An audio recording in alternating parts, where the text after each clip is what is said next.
रविवार को छुट्टी होने की वजह से फैक्ट्री में काम करने वाले अधिकांश मजदूर अपने घरों की साफ सफाई और कपड़े धोने में बिजी थे। 25 साल का सागर और उसका छोटा भाई सरवन भी घर की साफ सफाई में लगे हुए थे। दोनों भाई एक गारमेंट फैक्ट्री में काम करते थे।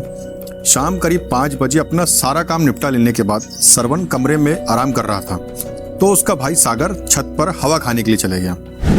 नमस्कार, आदाब और सत श्री अकाल दोस्तों, अभिवादन स्वीकार कीजिए आप IK3 का। क्राइम चौपाल के खास एपिसोड में आपका स्वागत करता हूं दोस्तों। जो क्राइम स्टोरी मैं आज आपको सुनाने वाला हूं वो लुधियाना से आई हुई है। 7 बजे जब सागर छत से लौट कर आया तो उसने अपने छोटे भाई सरवन से खाना बनाने को कहा। अपने भाई के साथ छोटे मोटे काम कराने के बाद वो फिर छत पर चला गया। सरवन खाना बना रहा था और दोनों भाई लुधियाना के फतेहगढ़ मोहल्ले में पाली बिल्डिंग में तीसरी मंजिल पर किराए के कमरे में रहते थे। वैसे तो इस बिल्डिंग में 30 कमरे थे जिसे मकान मालिक ने बाहर से आए हुए मजदूरों को किराए पर दे रखा था और पास ही मकान मालिक की राशन की दुकान भी थी। सभी किराएदार उसी दुकान से सामान खरीदते थे। इस तरह मकान मालिक की एक्स्ट्रा आमदनी हो जाया करती थी। तकरीबन 7:30 बजे करीब में ही रहने वाले संजय ने दौड़ कर आके सरवन को बताया कि उसका भाई खून से लथपथ सीढ़ियों पर पड़ा हुआ है। संजय का इतना कहना था, सरवन खाना छोड़कर छत की ओर भागा। ऊपर जाकर उसने देखा कि सागर के शरीर पर कई तरह के घाव निकले हुए थे जिससे खून बह रहा था। सबसे हैरानी की बात तो यह थी कि छत पर कोई दूसरा आदमी नहीं था। चूंकि बिल्डिंग में कोई नहीं था तो सरवन सोच में पड़ गया कि आखिर सागर की हालत का जिम्मेदार कौन है। लेकिन यह वक्त ऐसी बातें सोचने का बिल्कुल भी नहीं था। संजय और अन्य लोगों की मदद से सरवन ने अपने घायल भाई को पास के एक चैरिटेबल अस्पताल में भर्ती करवाया, जहां डॉक्टर ने उसके भाई को मृत घोषित कर दिया। इसी बीच इस घटना की सूचना किसी ने पुलिस को भी दे दी। पुलिस को जैसी ये सूचना मिली तुरंत थाना प्रभारी घटनास्थल पर पहुंचे। थानेदार ने वहां रहने वाले किराएदार से पूछताछ शुरू कर दूसरी ओर अस्पताल द्वारा भी पुलिस को सूचित कर दिया गया था। अतः थाना प्रभारी 2 पुलिस कर्मियों को घटनास्थल पर छोड़कर हॉस्पिटल पहुंच गए। थाना प्रभारी ने सागर की लाश का मुआयना किया तो उसे पता चला कि किसी नुकीली और धारदार हथियार से उस पर कई बार वार किए गए थे। जरूरी कार्रवाई करने के बाद पुलिस ने लाश को पोस्टमार्टम के लिए भिजवा दिया। अस्पताल से फारिग होने के बाद थाना प्रभारी सरवन को साथ लेकर सीधे घटनास्थल पर पहुंचे। अब तक सूचना पाकर पुलिस की बाकी टीम भी घटनास्थल पर पहुंच चुकी थी। पुलिस द्वारा जब घटनास्थल का गौर से निरीक्षण किया गया तो बिल्डिंग के बाहर के मुख्य दरवाजे के पास गली में खून से सने हुए जूते के हल्के निशान दिखाई दे रहे थे। छत और सीढ़ियों पर काफी मात्रा में खून फैला हुआ था। बिल्डिंग के जस्ट बाहर गली में लगभग 2 दर्जन साइकिल खड़ी हुई थी जो वहां रहने वाले किराएदारों की थी। काफी तलाश करने के बाद भी पुलिस को कोई भी सुराग नहीं मिल सका। लुधियाना में मजदूरों के साथ होने वाले क्राइमों में हमेशा 2 ही संभावनाएं सामने आती हैं। या तो ऐसी हत्याएं रुपए पैसे के लेन देन में होती है या फिर अवैध संबंधों की वजह से। सबसे पहले थाना प्रभारी ने रुपए का लेन देन वाला एंगल चेक किया तो पता चला कि मृतक बहुत सीधा साधा इंसान था और उसका किसी से कोई लेना देना और कोई दुश्मनी नहीं थी। इसके बाद थाना प्रभारी ने मामले की जांच के लिए एक अलग टीम गठित कर दी। जब पुलिस द्वारा इस केस की गहनता से तफ्तीश की गई तो पता चला कि मृतक के कई रिश्तेदार और लड़के यहाँ पे आके काम करते हैं, जिनमें से एक अशोक मंडल है जो मृतक के ताऊ का बेटा है। अशोक मंडल टिब्बा रोड की किसी सिलाई फैक्ट्री में काम करता था और उसका मृतक के घर काफी आना जाना था। इसके साथ साथ पुलिस को यह भी पता चला कि अशोक का किसी बात को लेकर मृतक से 3 से 4 बार झगड़ा हो चुका था। थाना प्रभारी ने पुलिस की एक नई टीम बनाकर उस टीम को अशोक मंडल के बारे में जानकारी जुटाने का काम सौंप दिया। थाना प्रभारी अपने ऑफिस में बैठकर ही अपने कलीग से चर्चा कर रहे थे, तभी उन्हें एक चाबी का ध्यान आया। दरअसल घटनास्थल का निरीक्षण करने के दौरान पुलिस को बिल्डिंग के बाहर साइकिलों के पास से एक चाबी मिली थी। वो चाबी वहीं पर खड़ी किसी साइकिल के ताले की रही होगी। थाना प्रभारी ने उस समय उस चाबी को फालतू की चीज समझकर उस पर ध्यान नहीं दिया, लेकिन अब ना जाने क्यों वो चाबी कुछ महत्वपूर्ण लगने लगी थी। थाना प्रभारी तुरंत पुलिस की टीम को लेकर घटनास्थल पर दोबारा पहुंचे। वहां पे साइकिलें अभी भी खड़ी हुई थी। थाना प्रभारी ने तुरंत बिल्डिंग में रहने वाले सभी किराएदारों को बुलाकर अपनी अपनी साइकिलों के ताले खोलकर उन्हें हटाने को कहा। सभी किराएदार अपनी अपनी साइकिलों का ताला खोलकर उन्हें हटाने लगे। सभी ने अपनी अपनी साइकिलें हटा ली, फिर भी एक साइकिल वहां खड़ी रह गई। ये साइकिल है किसकी? ये जब पुलिस ने सभी से पूछा तो सभी ने अपनी गर्दन हिलाकर इनकार करते हुए साफ कह दिया कि साहब ये साइकिल हमारी नहीं है। इसके बाद थाना प्रभारी ने अपने जेब से एक चाबी निकाल के पुलिस को दी और कहा कि जरा ये लगा के देखो ये चाबी साइकिल में लगती है या नहीं लगती है। पुलिस ने जब वो चाबी साइकिल के ताले पर लगाई तो वो झट से खुल गया। ये देखकर थाना प्रभारी की आंखों में चमक आ गई। उन्होंने उस साइकिल के बारे में सबसे पूछा पर उस साइकिल के बारे में किसी को कुछ भी नहीं पता था। जब पुलिस पूछताछ कर रही थी उसी दौरान पुलिस की नजर सामने लगे सीसीटीवी कैमरे पर पड़ी।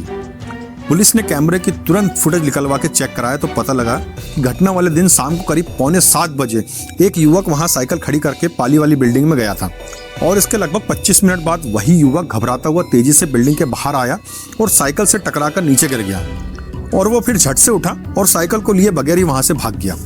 पुलिस ने जब ये फुटेज मृतक के भाई सरवन को दिखाई तो सरवन ने उस युवक को पहचानते हुए कहा, साहब ये तो मेरे ताऊ का बेटा अशोक मंडल है। अशोक मंडल क्या कल तुम्हारे घर आया था? थाना प्रभारी ने पूछा। वह, नहीं साहब, जब से भैया का इनसे झगड़ा हुआ है तब से ये हमारे कमरे में नहीं आते और ना ही हम दोनों भाई इनके कमरे में जाते थे, सरवन ने कहा। इसके बाद थाना प्रभारी ने मुखबिरों द्वारा अशोक मंडल के बारे में पता कराया तो उनका शक विश्वास में बदल गया। थाना प्रभारी ने सिपाही को भेजकर अशोक मंडल को थाने बुलवा लिया। थाने में जब उससे पूछताछ की गई तो हर तरह के अपराध से उसने भी खुद को बेगुनाह बताया। उसने कहा कि घटना वाले दिन वो शहर में था ही नहीं, लेकिन थाना प्रभारी ने जैसे ही उसे सीसीटीवी कैमरे की फुटेज दिखाई तो वो पानी पानी हो गया।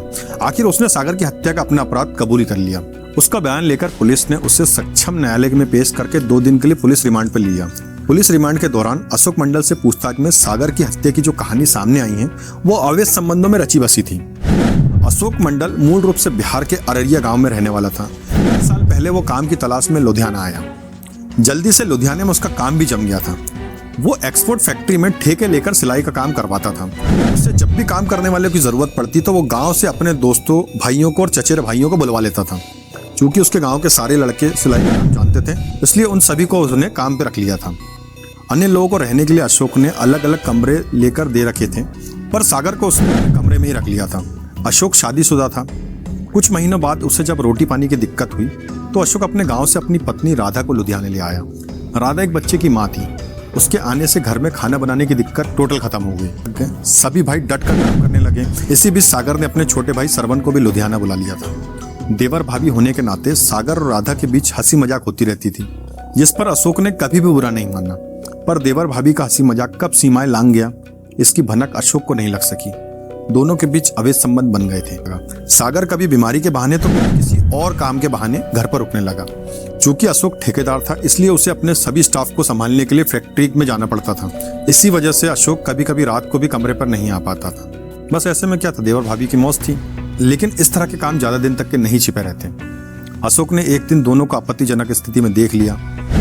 उस समय उससे गुस्सा तो बहुत आया, पर इज्जत की खातिर वो खामोश रहा। सागर और राधा ने उससे माफी मांग ली। अशोक ने भी उन्हें अपनी मर्यादा में रहने की हिदायत देकर उन्हें बख्श दिया। अशोक ने अपनी पत्नी और चचेरे भाई पर विश्वास कर लिया था कि वो अब इस तरह की गलती को दोहराएंगे नहीं, पर यह उसकी भूल थी। इस घटना के कुछ दिनों बाद ही उसने फिर दोनों को रंगे हाथों पकड़ लिया। इस बार भी सागर और राधा ने उससे माफी मांग ली। अशोक ने भी ये सोचकर उन दोनों को माफ कर दिया कि गांव तक इस बात के चर्चे होंगे, उससे उसके ही परिवार की बदनामी होगी। लेकिन जब तीसरी बार उसने दोनों को एक दूसरे की बाहों में देखा तो उसका सब्र का बांध टूट गया। इस बार अशोक ने पहले तो दोनों की जमकर पिटाई की और उसके बाद उसने सागर को घर से निकाल दिया और अगले दिन अपनी पत्नी को भी गांव पहुंचा दिया।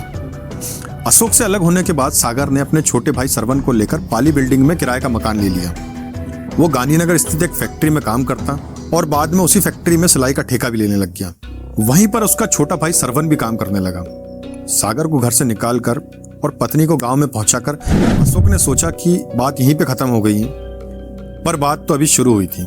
शरीर से भले ही देवर भाभी एक दूसरे से दूर हो गए हों, पर मोबाइल में वो दोनों हमेशा संपर्क में रहते थे। अशोक को जब इस बात का दोबारा पता चला तो उसे बहुत गुस्सा आया, पर समझदारी से काम लेते हुए उसने सागर को बहुत समझाया कि अपनी हरकतों से बाज आ जाए। पर सागर है कि अपनी हरकतों से बाज ही नहीं आ रहा था। अब तक गांव में भी देवर भाभी के संबंधों की खबर फैल चुकी थी। लोग चटकारे ले लेकर संबंधों की बात कर रहे थे।